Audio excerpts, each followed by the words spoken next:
Честит Великден! Христос възкръсна! И да, Той наистина възкръсна. Надявам се не се сърдите, че не използвам традиционният архаичен език, но всъщност не поздравът е важен, а историята, която стои зад празника. А тя е следната.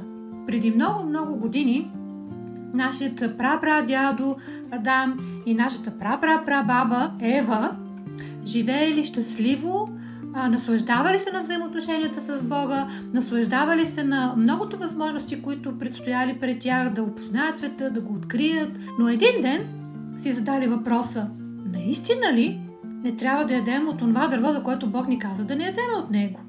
Ако Той не иска да ядем от него, защо изобщо го сложи пред очите ни? Всеки ден минаваме оттам и го виждаме. Защо Бог ни го даде? И те направили нещо. Отишли, взели и яли от плода на дървото. Проблемът е, обаче, че плодът на дървото не бил ябълка. Не.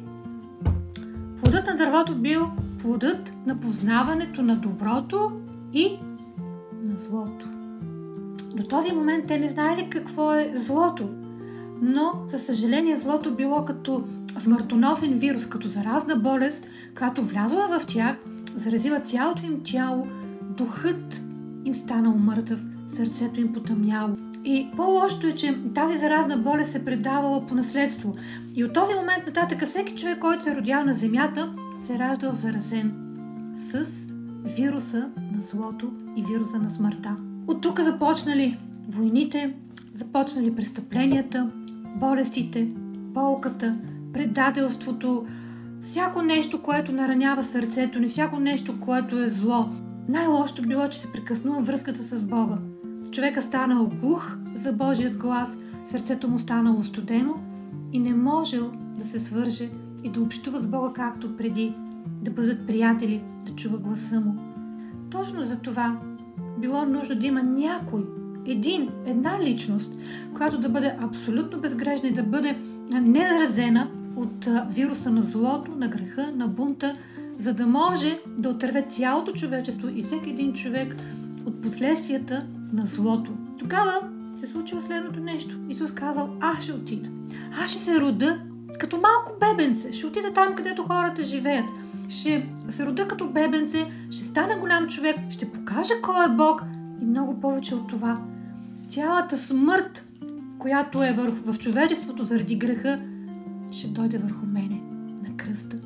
И цялото наказание за бунта, за цялото зло ще дойде върху мене.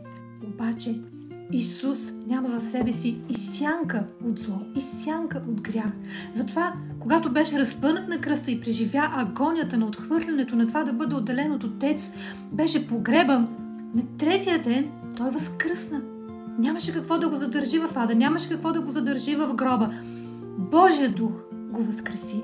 И от този момент нататък се случи нещо уникално. Всеки човек, който повярва, че Исус е умрял за неговия личен грях. Нали си спомняте? Всички бяхме заразени с болестта на греха и на злото. Всеки човек, който повярва, че Исус пострада вместо мен, Исус умря вместо мен на този кръст, Исус ме изкупи от силата на това зло. Всеки човек, който го повярва със сърцето си и го изповяда с устата си, каже го с устата си, всъщност се спасява. Какво значи спасява? От този момент нататък отново неговия дух е жив. От този момент нататък отново може да общува с Бога и да чува гласът му. От този момент нататък отново може да живее по различен начин.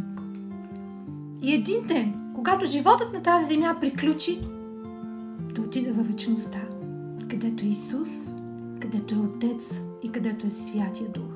Място на мир, на радост, на благословение, на абсолютно безусловна любов и абсолютно безусловна светлина. Място на светлина и на красота. И това не е химера, това е истина.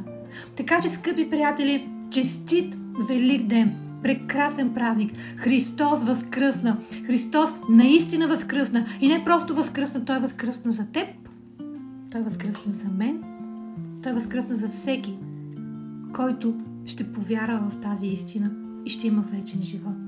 Христос възкръсна!